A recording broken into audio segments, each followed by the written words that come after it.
The Tesla tax is absolutely proving to be a real thing. But some of you may not know exactly what I'm referring to. It kind of stems off from another field I've reported a lot in, which is the Apple tax. Terminology typically used by people scrutinizing a brand, saying that basically, just for the fact a product comes from Apple, it inherently has to be more expensive. Just because you're buying from that brand and that brand has the logo you're looking for, and I think Tesla can be compared to Apple in a lot of ways, but it's very difficult concept for people to grasp when you realize Tesla has a lot in common with Apple, but at the same time also McDonald's and all the differences Tesla has associated with Apple as well. The reason I wanted to talk about this in a video is because, of course, prices for the Model Y have literally never been higher. The long range is going for $63,000, performance even more, and once again, we've seen estimated deliveries start to slip again. So all of these prices continue to go up, and keep in mind, this is not purely because of the chip shortage and inflation. I'm sure those are variables, but the estimated delivery backlog for the Model Y has continued to be pushed out 9 months to a year for this long-range option, despite basically the price going up another $10,000 over the course of the past year, which is insane to me that $63,000 is still not slowing down demand for this vehicle. Currently on the website saying that if you order the base cheapest Model Y for 63 grand right now, it's still not going to arrive until around February or May of next year. That means even some of the higher spec trims of the Model Y have been sold out for 2022, and it's not even June yet. There may have been a bit of an inverse effect by Tesla increasing pricing,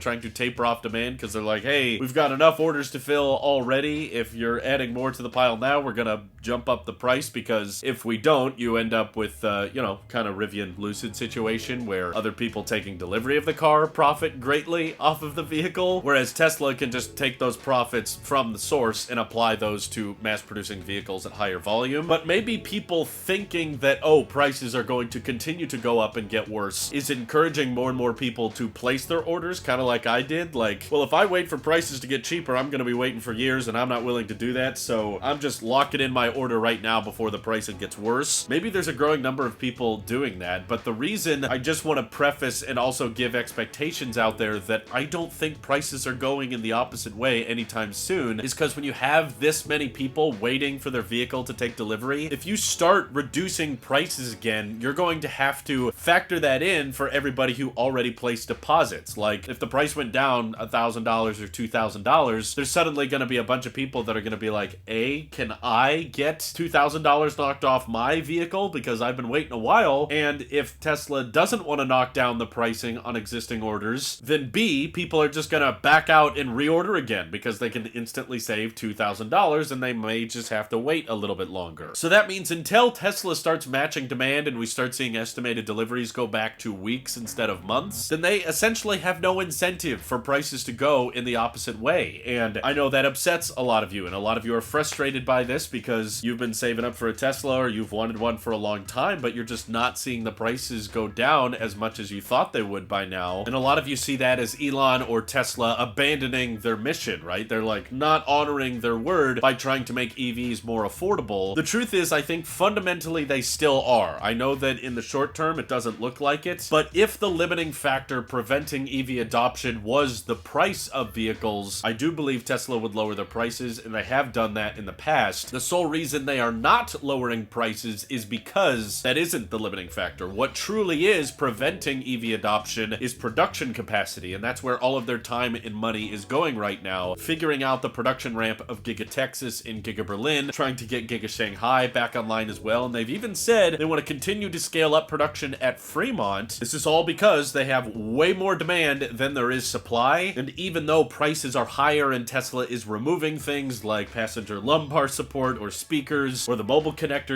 so many of you are asking, like, why is demand so high? Well, it's the Tesla tax, basically. There's a lot of customers out there that are not interested in just buying any EV. It's not just that they want an electric car, it's they want a Tesla, and we have to start diving into what is Tesla doing that the competitors aren't that justifies so many people spending more money on a Tesla than any other EV out there. And again, this is so weird and a difficult concept for people to grasp because we're used to the idea that, well, the Toyota Camrys and the Honda Civics, specs, you know, the lower priced vehicles sell really well, and the high priced luxury vehicles, those are in more low volume, right? Well, in the EV space, that's not really the case. The cheapest ones are not selling the best. Time and time again, Tesla proves to be the most popular vehicle with the Model 3, Model Y. Even in the used vehicle market, Teslas have proven to be the quickest to resell and have the best resale value because there's so much demand for these vehicles, even the used ones are selling like hotcakes. So if we compare the EV market right now, what exactly is Tesla doing that others aren't? We know it's not the pricing being more competitive. There's honestly quite a lot of more affordable Tesla alternatives out there, but that's not bringing more sales. And if we look at, you know, interior options, you know, there's still a lot of people that complain about the quality control and the panel gaps or the lack of speedometer behind the steering wheel or the lack of glove box latch. So it's not any of those standard, you know, traditional car features. Perhaps it's the efficiency most people are looking for. Or I personally think Tesla's greatest advantage is the supercharging network. People knowing that they can access the most massive and large charge network out there, which is Tesla, feel more comfortable making the switch to electric. And because of those supercharging advantages and perhaps the software like autopilot and maybe the potential of FSD gives people a lot more hope that, well, I know I'm getting the best software and the best computer when I buy a Tesla, whereas when I look at all the alternatives, not so much. So it's these features, it's these exclusives that Tesla has going for their brand that justify that Tesla tax. People are willing to spend more money to get a Tesla just knowing that they're going to have that supercharger support and they're going to have that software experience, which is why I personally think legacy auto and startups need to emphasize and look harder at why Tesla is outselling them and outperforming them so much, despite honestly having a lot of disadvantages. You know, Tesla price gouging people with removing chargers or raising prices every other month, getting higher and higher, and frankly, there's lots of electric alternatives out there that are cheaper than Tesla, but they're not reeling in more orders and they're not getting more demand than Tesla is. So if you want to set yourself up for success, or like Ford said, become the #1 EV maker in the world and start outproducing Tesla, you gotta start emphasizing the same things Tesla does, because that's how you can get a very large demographic of people willing to pay additional costs to justify getting your brand over others. I know a lot of us out there are just thinking the company with the best value in the end is going to win, but I think the concept they're lacking is the idea that value means the cheapest. As we're seeing with EV demand and Tesla sales, they are not the cheapest out there, but they are still the highest in demand because the value is justified. Lowering cost lower and lower and lower can only get you so far. If no one wants to buy the product, it doesn't matter if it's the cheapest because it's a crappy product and people are rather going to spend more money to get something that they enjoy and feel more confident buying because they think about the longevity and they think about the charging network and they think about the software. So because there's this Tesla tax and because Tesla has prioritized things that large groups of people are comfortable paying extra for, that's why prices keep getting worse. That's why the demand backlog is not going down. And that's why I personally don't think we're going to see price decreases within the next year or two, because Tesla has proven now, even with record high pricing across all of their vehicles, like the rear-wheel drive Model 3, now starting at $47,000. It was $35,000 2 years ago. Tesla is still hitting record deliveries. It has not slowed down people's interest in the car. In fact, with these higher prices, there are more people ordering Teslas than before and willing to pay that Tesla tax. So I apologize to the people that really wanted a Tesla but just can't because of how expensive they've got, because I've been in your shoes many times and I know exactly how that feels. And I genuinely hope, I'm not just saying this, I really think other legacy brands and startups need to start catching up and prioritizing the same things Tesla does in order to offset this demand. I don't think it's really a good thing to just have one company have all of the demand and no one is willing to compromise on getting a Tesla, so that results in the prices getting way worse and the wait times getting even longer. I think it would be better if Legacy Auto and the startup brands could help start taking people away from ordering Teslas so that they could catch up on their orders and the demand could be more even across the board. And we could have the people who are just, you know, diehard Tesla fans get their vehicle with a reasonable price and as soon as possible, and then other brands out there could deliver at a fair price within a reasonable timeline. But because the competition isn't catching up, that's not happening, and I hope it does in the near future. So please, Rivians, Lucids, Ford, VWs, step it up on these charging networks. Get those charging times up there. Step it up on the emphasis of software. Make it closer and closer to the same fluidity and responsiveness that we have on our phones and tablets. Get that autonomous driving software on par or better than Tesla so that we can actually appreciate the benefits of competition. Because I see so many people out there saying, yep, competition is good because then we get the better product in the end. That's true, but we're not really experiencing those benefits of competition because pretty much every EV right now is completely sold out, and there's way too much demand than there is supply for every single spec of electric truck or sedan or crossover, which the end result of that means that none of these automakers really have to try very hard because they know someone's gonna buy it. And again, that's because EV demand is way off the charts, and the Tesla tax can be justified for people. So I hope that gives you guys perspectives on the ever-increasing prices. Yes, I do think they'll get worse, but still, I just want to thank everyone over on Patreon for supporting the channel and helping making these videos possible, as well as just watching these videos. That allows me to have this dream job, and hopefully in the coming months, looking forward to covering the Tesla ownership experience for all you guys, and I'll hold nothing back. Take care, have a great day.